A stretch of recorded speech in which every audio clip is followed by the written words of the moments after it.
अब जैसे दुर्गा का जहाँ जागरण होता है, कहते उसकी संगतते सारा बगड़, वो कॉलोनी, वो मोहल्ला सारा का सारा डूबेगा। कैसे डूबेगा? क्योंकि उनके गाने बजाने का जो तरीका है वो मन की खुराक है। मन ने के चाहिए तबले तबले बांध रखे हो, अच्छे सुरीली गाने हो, ढोलक पोलक टनक टनक, और फिल्मी गाने हो, तो उसकी जो तड़क भड़क न देख के, उसकी व्यवस्था न देख कर, वहाँ के जो गाने बजाने और आकर्षण न देख के आम व्यक्ति आकर्षित हो जाता है। और एक स्वभाव है प्राणी का कि जैसे हम जब तक तत्व ज्ञान से परिचित नहीं है, तो कोई जैसे मंगलवार का व्रत रख रहा कोई, और कोई उसको कह दे भाई शुक्रवार का रखना चाहिए, बहुत लाभदायक है, वो शुक्रवार का भी शुरू कर दे, और उसने पता नहीं से लाभ क्या होगा। एक बार एक बहन आई यहाँ पर, वो अपनी उसकी बहन जो नाम ले रखी थी वो लेके आई इसको, वो दूसरी जगह भी हक रखा था उसका, दूसरी जगह वह लेता आई उसने। दोनों बोली जी मैं शुक्रवार के व्रत रखती हूँ। वो लाई किस लिए थी उसकी बहन कि उसका पति शराब पिया करता, शराब पीकर उसने घना दुखी रखा करता, पीटा करता, घर से बाहर निकाल देता, शराब के नशे में कुंडी ला के भीतर सो जाता, वह घड़ी में खड़ी रहती सारी रात सर्दियों में, इतना दुखी कर रहा। और वो लाई थी नो कि तू नाम ले ले, भगवान तेरी सुन लेगा, वो शायद शराब भी छोड़ देगा तेरी। तो उससे वो कहने, मैंने उनको बताया, जैसे बताते थे भाई ये व्रत नहीं करना, ये नहीं करना, वो कहने लगे जी मैं शुक्रवार का व्रत रखती हूँ और वो तो मैं पूरे करूंगी, 16 करने होते हैं। और उसकी कहानी उसने पहले बता दी। उसकी बहन ने, इसका पति दारू पीवा रोज पीता है, घर ना शाम ना आके।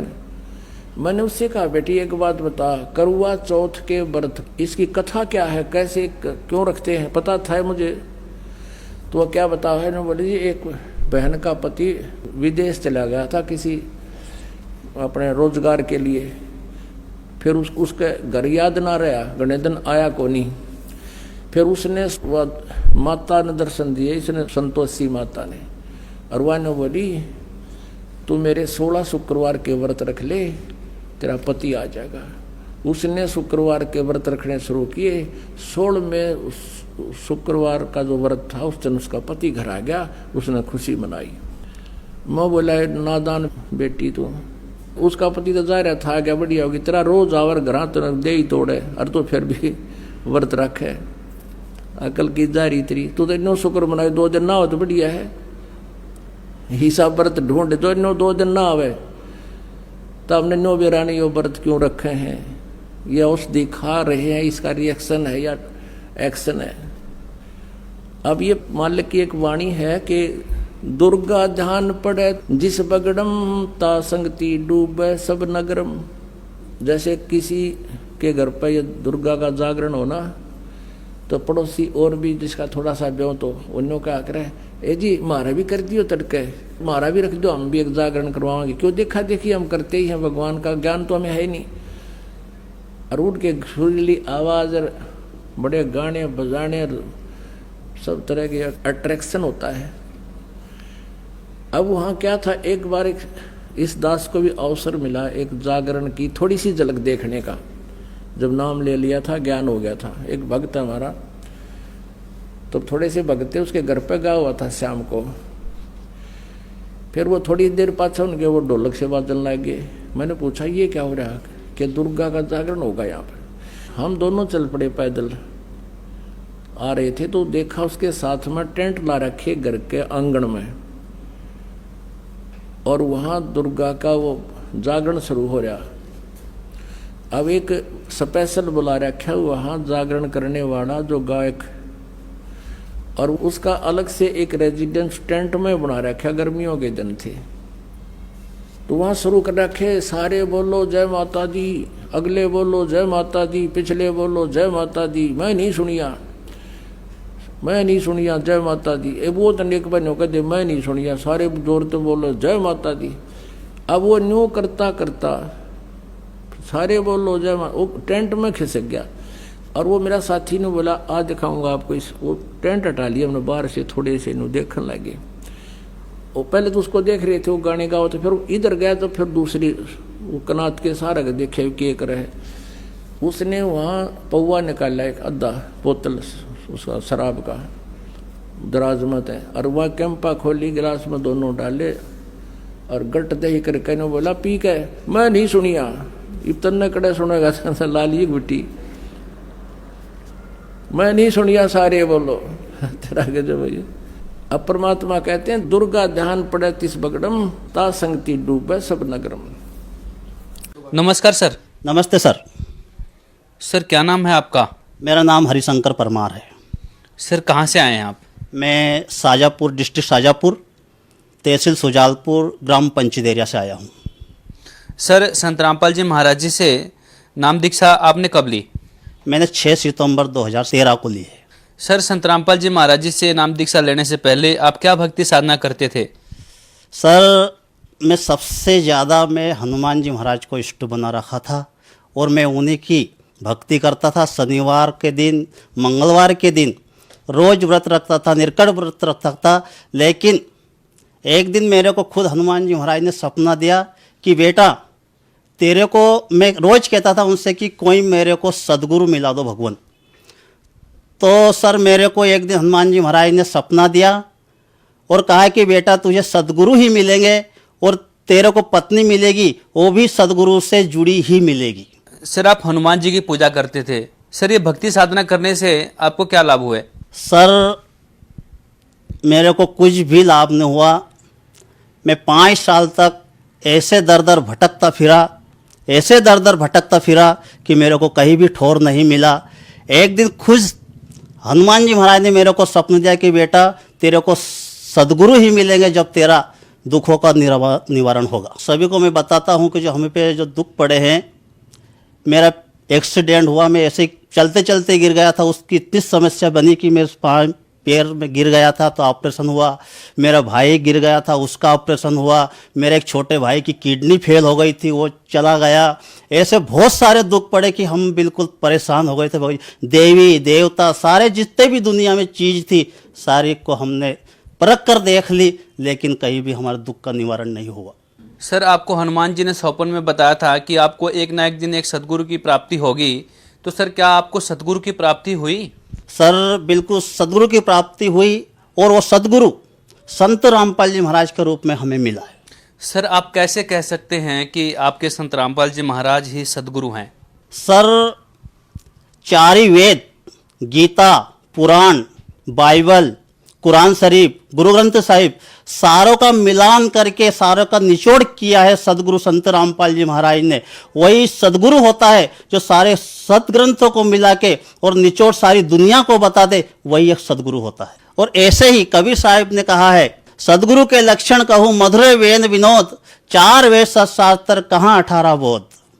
ऐसे ही हमारे सदगुरु संत रामपाल जी महाराज ने बताया है कि एक ही परमात्मा वो कबीर साहिब है। सर आप अपने सदगुरु संत रामपाल जी महाराज के शरण में कैसे आए? सर हमारे ऊपर इतने ही दुखों का पहाड़ पड़ा था, इसीलिए हम अभी आपको बताया कि मेरे पैर में एक्सीडेंट हो गया था, हमारा भाई का एक्सीडेंट हो गया था, मेरे छोटे भाई की किडनी फेल हो गई थी, वो भाई भी हमारा चला गया। ऐसे ऐसे बहुत सारे दुखों का पहाड़ टूट पड़ा था, इसीलिए हम सदगुरु की शरण में आए। संत रामपाल जी के जिस भी श्रद्धालु से हम मिलते हैं और उनके अनुभव जानते हैं, उन्हें कोई ना कोई संत रामपाल जी से जुड़ने के बाद लाभ अवश्य प्राप्त होते हैं। तो आप संत रामपाल जी महाराज जी से जुड़े, आपको क्या लाभ हुए सर? सर सबसे पहला तो मेरे को सदगुरु संत रामपाल जी महाराज ने जीवन दान दिया है कि मेरे को इस पैर में, रात की 1 बजे की बात है सर, कि मेरे को एक जहरीला जानवर होता है छोटा सा, उसको हम गांव में लोग मतलब गोईरा बोलते हैं, बहुत जहरीला होता है वो। उसके काटने के बाद 5 मिनट में इंसान मर जाता है, लेकिन मेरा ये पंजा उसने पूरा भर लिया, जिसके बाद मैंने उसको मेरे हाथ से निकाला। भगत सर संत रामपाल जी महाराज के यहाँ हमने प्रार्थना लगाई, प्रार्थना लगा के वहाँ से आदेश आया कि जैसे आपको पहली दीक्षा मिली हो या दूसरी दीक्षा मिली हो तो उसकी माला करने के लिए बैठ जाओ और ज्योति लगा दो। मैं ऐसा किया भगत जी। वो दिन है कि आज का दिन है, मैंने एक गोली भी नहीं खाई और 1 महीने तक उस पैर में उसके दांत के निशान मेरे पैर पर रहे उसके। तो सर उस जो जानवर ने मुझे काटा है उसका अच्छे डॉक्टर भी कहते हैं कि उसके काटने के बाद इंसान 5 मिनट भी जिंदा नहीं रह सकता है। लेकिन मैं सर आज मैं संत रामपाल जी महाराज की कृपा से आपके सामने खड़ा हूं। और दूसरा लाभ, एक भैंस थी, वो जनने में थी, मतलब 2-4 दिन में जनती थी, वो बच्चा जनती थी। बच्चा जनने में उसकी आंत पूरी बाहर आ गई सर। संत रामपाल जी महाराज के पास दंडवत करी कि मालिक अब तू ही बचाना। सर मैं उस घर से और जहाँ भैंस बंधी थी वहाँ से 1 मिनट का रास्ता है मात्र। वहाँ से जब मैं आया और भैंस को देखी तो भैंस मुझे चारा खाती मिली। भगत जी मैं क्या बताऊँ, उस परमात्मा की शरण में अगर मैं नहीं हो तो मैं बर्बाद हो जाता। मालिक ने मुझे बहुत सुख दिया परमात्मा ने। जैसे मैं फिर जहाँ सो रहा था वहाँ पे गया तो हमारी भगतमती ने पूछा कि अब अपनी भैंस कैसी है? तो मैंने कहा भैंस तो बहुत अच्छी चारा खा रही है। तो हमारी भगतमती ने बताया कि अभी हाथ संत रामपाल जी मेरे सामने खड़े थे और बोल रहे थे और उनके गले में जो डॉक्टर जो जांच करने का एनिमा टांगते हैं ना, ऐसे संत रामपाल जी महाराज के गले में टंगा।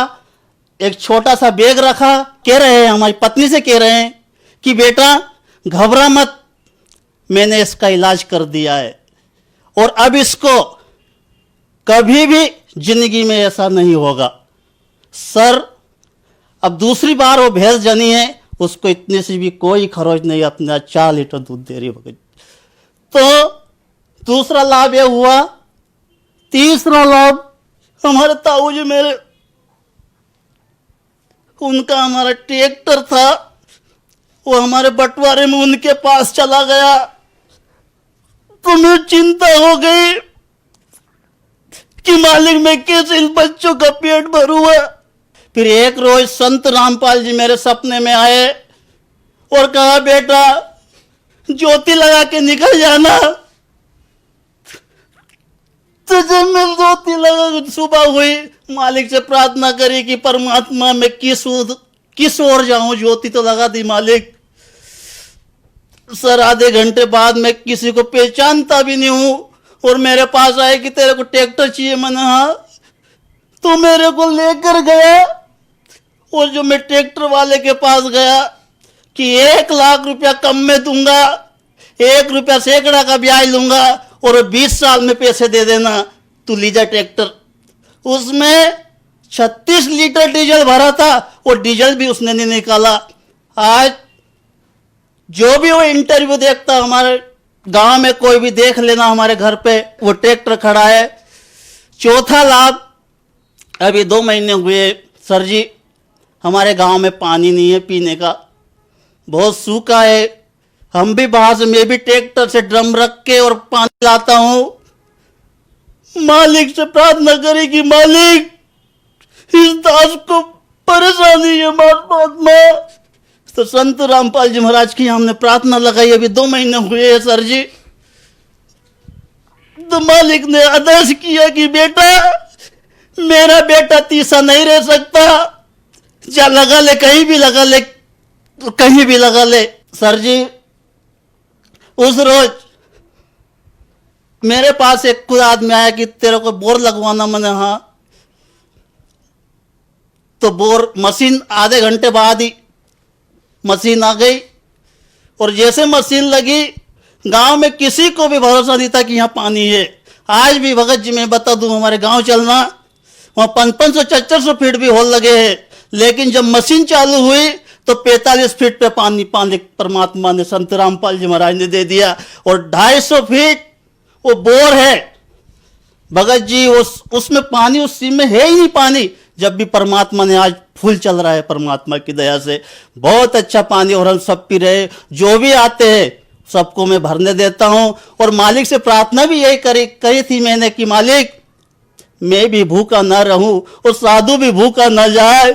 ऐसी परमात्मा संत रामपाल जी महाराज ने दया करी। 4 साल पहले भगत जी हमें खाने खिला लेते। मतलब मेरे को वाली ये जी चिंता थी कि मैं क्या करूं, मेरा भाई मर गया। मेरा भाई एक शिक्षा विभाग में नौकरी मास्टर है आष्टा के पास। मैं अकेला रहता हूं, मैं अपंग हूं। और जो मेरे भाई जो चला गया उसके बच्चे भी मेरे पास है। और जो हमारे भाई की पत्नी है वो भी, मैं भी उसको बहन के समान मेरे पास ही रखता हूँ। और वो भी दृढ़ता के साथ भक्ति करती है। ऐसा भगत जी मेरे साथ लाभ हुआ है। सर, संत रामपाल जी महाराज जेल में हैं। सर, इसके पीछे क्या कारण है? सर, ये हमारा दुर्भाग्य रहा है कि जो आज जेल में हैं। और जेल में क्यों हैं? यानी इन्होंने, संत रामपाल जी महाराज ने दुनिया को सच्चाई बताई है। बस एक ही कारण है सच्चाई का, कि उन्होंने सच्चाई बताई है, इसीलिए जेल में है। और जेल में सच्चा व्यक्ति भी गया है। कौन गए हैं? तुकाराम जी को गधे पे बैठ के सवारी निकाली। मीराबाई को भी एक जेल थी, प्रहलाद को भी एक जेल थी। और जेल तो एक देश आजाद कराने के लिए सुभाष चंद्र बोस, चंद्रशेखर आजाद को भी जेल हुई। क्या वो अपराधी थे? नहीं, उन्होंने सच्चाई का, सत्य का मार्ग अपनाया, इसलिए उनको जेल में डाला। कि कहीं संत रामपाल जी महाराज की सच्चाई का अगर दुनिया को पता चल गया तो अपने अनुयायी अपने पास नहीं रहेंगे और अपनी दुकानदारी बंद हो जाएगी। इसलिए इन सभी ने संत रामपाल जी महाराज के झूठे आरोप लगाकर उनको जेल में डाला गया। एक ऐसे संत को जेल से रिहा किया जाए, एक ऐसी आंधी उठे, पूरे विश्व में एक आंधी उठे कि संत रामपाल जी महाराज एक दुनिया में एक से संत है जो कैंसर, किडनी, चाहे कितने भी दुख हो वो काट के एक जैसे मंत्र की तरह फेंक देते हैं। ऐसे सुख दिया है सब भगत समाज को। सर, जो श्रद्धालु आपको देख रहे हैं, आप उन्हें क्या संदेश देना चाहेंगे? खासकर आप मध्य प्रदेश से हैं, तो साथ के साथ आप अपने प्रदेश वासियों को क्या कहना चाहेंगे? सर, सबसे पहले तो मैं मेरे गांव को संदेश तो मैं दे नहीं सकता, क्योंकि मेरे पास इतना ज्ञान नहीं है। ज्ञान तो मालिक दे सकता। मैं तो परमात्मा का दास होके मेरे गांव इस पंचदेरिया को निवेदन करता हूं, संत रामपाल जी महाराज के ज्ञान को, पहले ज्ञान को सुनो, फिर उससे जुड़ो और देखो कि क्या अच्छाई, क्या बुराई है, क्या अच्छाई है, क्या नकली है, क्या असली है, क्या सत्य है और क्या असत्य है। सभी से यही निवेदन है कि संत रामपाल जी महाराज की शरण में आओ और अपना कल्याण कराओ। बहुत बहुत धन्यवाद सर। नमस्ते सर।